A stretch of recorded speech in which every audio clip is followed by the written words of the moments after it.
He never asked for love, but saving her changed everything. The scorching twin suns beat mercilessly on the barren wasteland, their relentless heat creating waves that danced across the cracked earth. In this desolate expanse where nothing should survive, something extraordinary lay half-buried in the dirt, a figure that didn't belong to this harsh world. She was beautiful in a way that defied earthly description. Her skin held an iridescent quality that caught the light like captured starlight, though now it appeared dull from exhaustion and pain. Lyra, though he wouldn't learn her name for days, lay naked and vulnerable, her alien form trembling against the unforgiving ground. Tears of impossible colors traced paths down her dirt-streaked cheeks, leaving faint trails of luminescence that spoke of her otherworldly origins. Her home planet Zaria felt like a distant dream now, its lush forests and crystalline rivers nothing more than painful memories. The peaceful world she'd known had been consumed by war, leaving her as perhaps the sole survivor of her kind, cast adrift in the cosmos, only to crash land on this metal-scented desert planet. Jake Henderson was a man who'd learned to expect nothing from life. As a drifter surviving on the outskirts of civilization, he scavenged for parts and supplies, moving from place to place with no particular destination in mind. He'd grown comfortable with solitude, finding peace in the endless desert where other humans rarely ventured. But when he saw the mysterious figure lying in the dirt, something inside his weathered heart stirred. His first instinct wasn't curiosity or fear. It was an overwhelming need to protect. The sight of her fragile form, so clearly out of place in this harsh environment, awakened something he thought had died long ago. "Hey, are you okay?" His voice carried a gentleness he rarely used, born from genuine concern rather than obligation. She couldn't speak, her vocal cords raw from crying out to empty skies, but her eyes held intelligence and pain that transcended language barriers. When she managed a weak nod, Jake felt something shift in his chest, a flutter of purpose he hadn't experienced in years. Without hesitation, he lifted her into his arms, feeling the coolness of her strange skin against his sun-weathered hands. She gasped as the desert air hit her exposed form, and Jake quickly wrapped his threadbare jacket around her trembling body, shielding her from the relentless suns above. "I'm Jake," he said softly, surprising himself with the tenderness in his voice. "You're safe now." As he carried her toward his hidden camp, Jake couldn't shake the feeling that his solitary existence was about to change forever. He'd found something precious in the wasteland, not scrap metal or supplies, but a being who would challenge everything he thought he knew about loneliness, purpose, and perhaps even love. Jake's makeshift shelter was hardly impressive. Scrap, metal and tarp cobbled together between jagged rocks, but it was home, and more importantly, it was safe.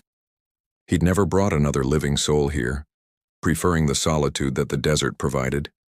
Yet as he gently laid the mysterious woman on his bed of old blankets, the small space felt transformed, charged with an energy he couldn't quite understand. She drifted in and out of consciousness those first few days, her body fighting exhaustion and dehydration. Jake found himself watching her constantly, mesmerized by the way her skin seemed to shimmer even in sleep, how her breathing created tiny patterns of light across her chest.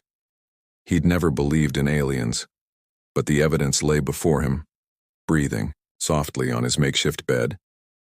He fetched water from the nearby well, supporting her head as she drank with trembling lips. Each time their skin touched, he felt a strange warmth, not physical heat, but something deeper, as if her very presence was awakening parts of himself he'd long forgotten. "What are you?" he whispered during one of her lucid moments. But she only looked at him with those extraordinary eyes that seemed to hold galaxies within them. As days passed, Jake found himself changing his entire routine around her care. He fashioned clothes from old fabric, his rough hands working with surprising delicacy as he stitched together garments that would cover her alien form. Each piece was crafted with care he didn't know he possessed, as if creating something beautiful. For her was as natural as breathing. The language barrier proved challenging but not insurmountable.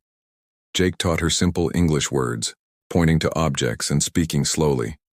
In return, she shared sounds from her world, musical syllables, that made his heart race with their otherworldly beauty. Her name, when she finally shared it, was like poetry. Lyra.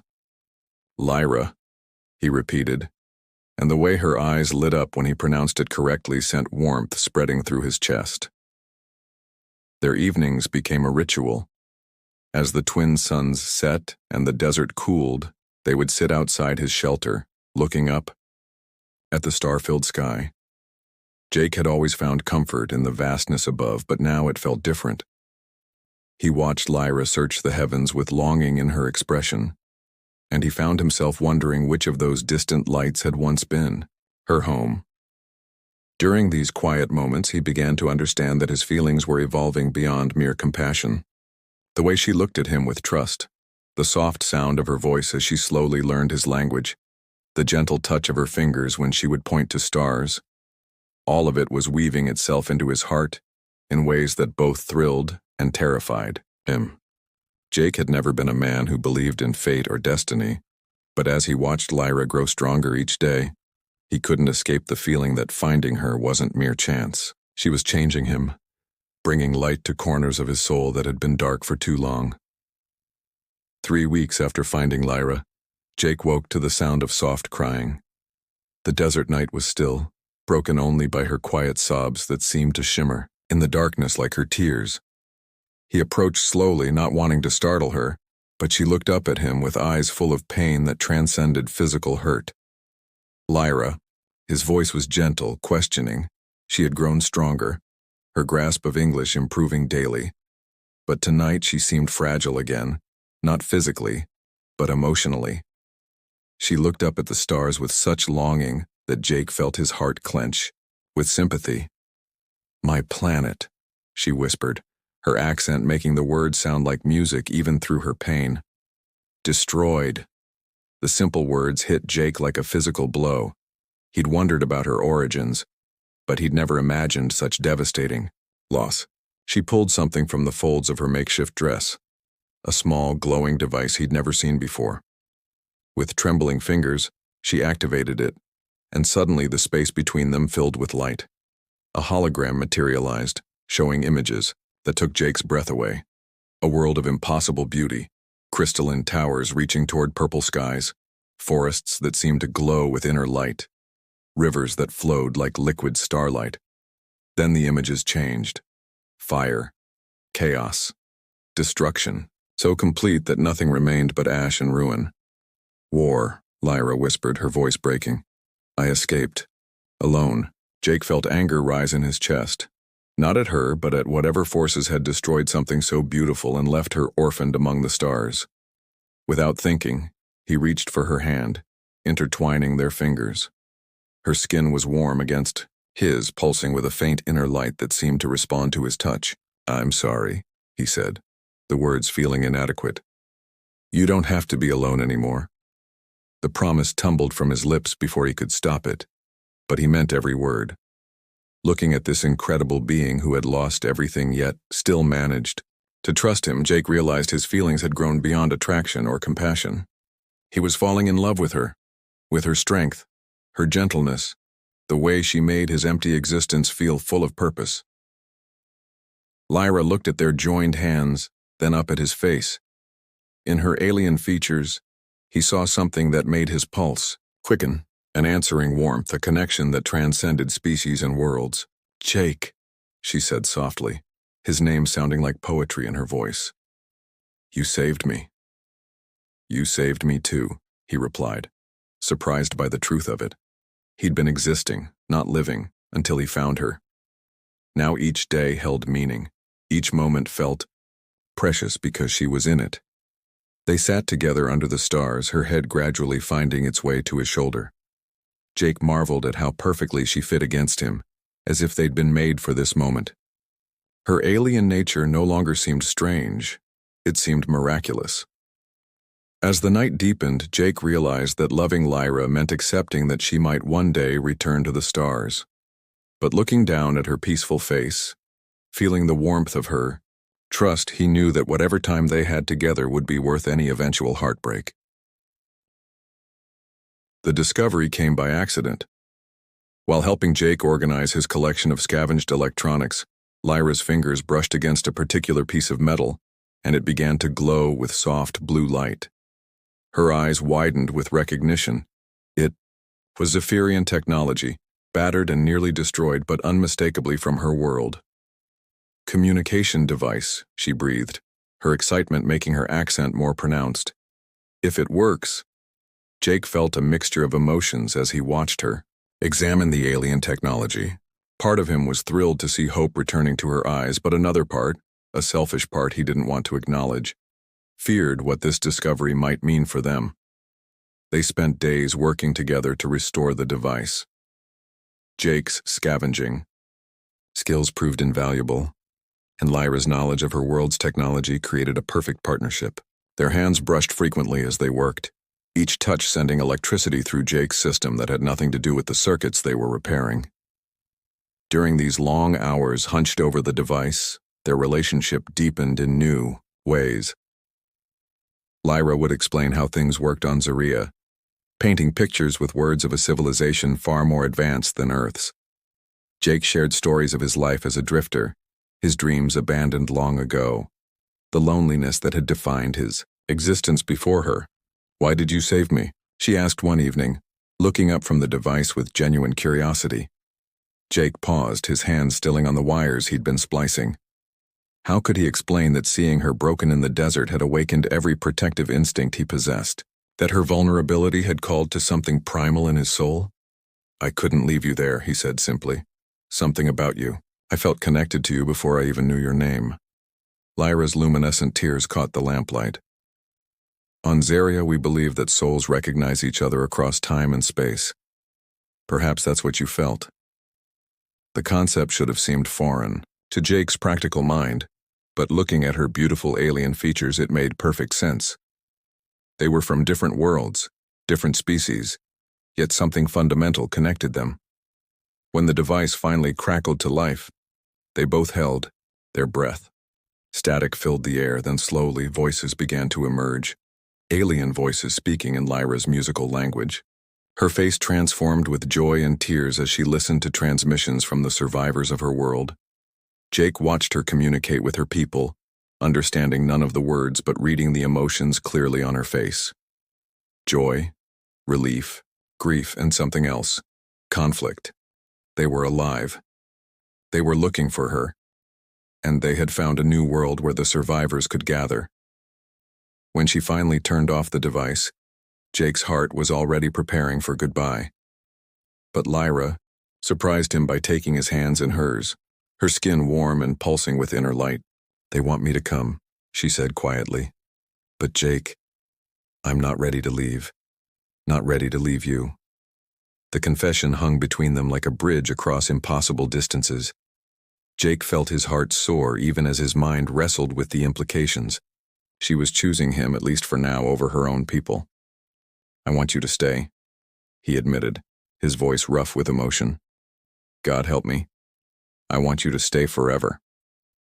Their first kiss happened naturally, inevitably, as if the universe itself had been waiting for this moment. Her lips were soft and warm, tasting of starlight and promises, and Jake knew that whatever came next, this moment would be burned into his memory forever. In the weeks following the first transmission, Jake and Lyra existed in a bubble of perfect happiness. She received regular communications from her people, but each time she chose to stay, to remain in their small sanctuary hidden among the desert rocks. Jake tried not to think about the future, focusing instead on the miracle of each day they had together. Their love blossomed like an impossible flower in the harsh desert. Jake had never been a romantic man, but Lyra brought out tenderness he didn't know he possessed. He would wake before dawn to watch the way the early light caught her iridescent skin, marveling that something so beautiful had chosen to be with him. Lyra, in turn, helped Jake see beauty in their simple life. She showed him how to find water by reading the desert signs, how to coax struggling plants to bloom with gentle touches that made her fingertips glow. Under her influence, their camp became a home, more comfortable and welcoming than any place Jake had ever lived. "Tell me about love on your world," Jake asked one evening as they lay together under the star-filled sky, her head pillowed on his chest. Lyra was quiet for a long moment, her fingers tracing patterns on his skin that left faint trails of light. On Zeria, love was different, more formal, arranged by families based on compatibility of genetic markers and social standing. She looked up at him with eyes that held entire galaxies. What we have, it would have been impossible there. And here? Jake asked, though he dreaded the answer. Here it feels like the most natural thing in the universe, she whispered, rising to kiss him with lips that tasted of stardust and dreams. Their intimacy was unlike anything Jake had ever experienced. When Lyra's emotions ran high, her skin would pulse with soft light, creating patterns that seemed to respond to his touch. Making love to her was like being connected to the cosmos itself, transcendent and grounding at the same time. But paradise couldn't last forever. The transmissions from her people grew more urgent, more desperate. Lyra's face would grow troubled after each communication, though she tried to hide her conflict from Jake. "They need me," she finally admitted one night, her voice breaking. "The survivors, they're struggling on the new world. My knowledge of bioengineering could help them establish sustainable agriculture. Without it, they might not survive." Jake felt his world cracking apart. He'd known this moment would come, but knowing didn't make it hurt less. The woman he loved, the woman who had transformed his empty existence into something meaningful, was needed elsewhere. "You have to go," he said quietly, the words cutting his throat like razors. "I don't want to leave you." Lyra sobbed, her tears creating pools of light on his chest. "I love you, Jake, in ways I never thought possible." "I love you too," he replied, holding her close as if he could somehow keep her with him through sheer force of will. "But I can't ask you to choose me over your entire species." They made love that night with desperate intensity, both knowing it might be their last time. Lyra's skin blazed with inner fire, and Jake memorized every sensation, every whispered endearment in her musical language, every moment of perfect connection. As dawn approached, they lay entwined and exhausted, neither wanting to acknowledge that the sun would bring decisions that would change everything. "Whatever happens," Lyra whispered against his neck, "I will never forget what we had here. You taught me that love doesn't have to follow rules or make sense. It just has to be true." Jake closed his eyes, feeling tears he hadn't shed in years, burning behind his lids. "Then we'll always have that, won't we? No matter how far apart we are." The rescue ship arrived 3 days later, its arrival heralded by a sound unlike anything Jake had ever heard, a harmonic resonance that seemed to vibrate through his very bones. The craft was beautiful in an alien way, all flowing curves and surfaces that seemed to bend light around them. Jake stood with Lyra at the edge of their camp, watching as figures emerged from the ship. They were clearly of her species, tall, graceful beings with the same iridescent skin and otherworldly beauty. But seeing them made Jake feel more human and ordinary than ever before. The reunion was emotional. Lyra embraced her people with tears of joy streaming down her face, her skin blazing with light as her emotions overwhelmed her.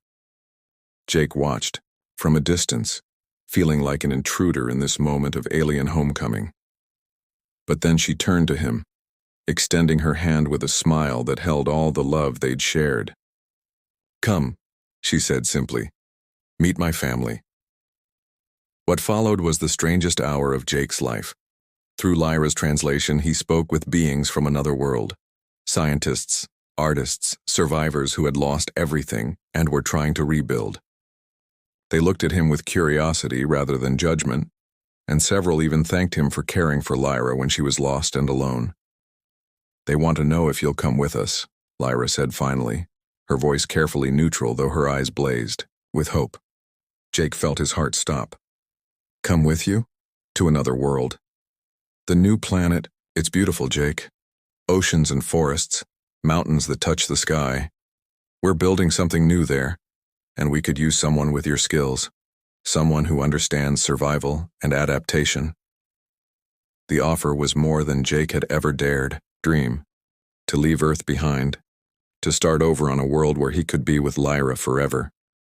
But looking at her hopeful face, he also saw the conflict there. She was asking him to give up everything for her, just as he'd been prepared to let her go for her people.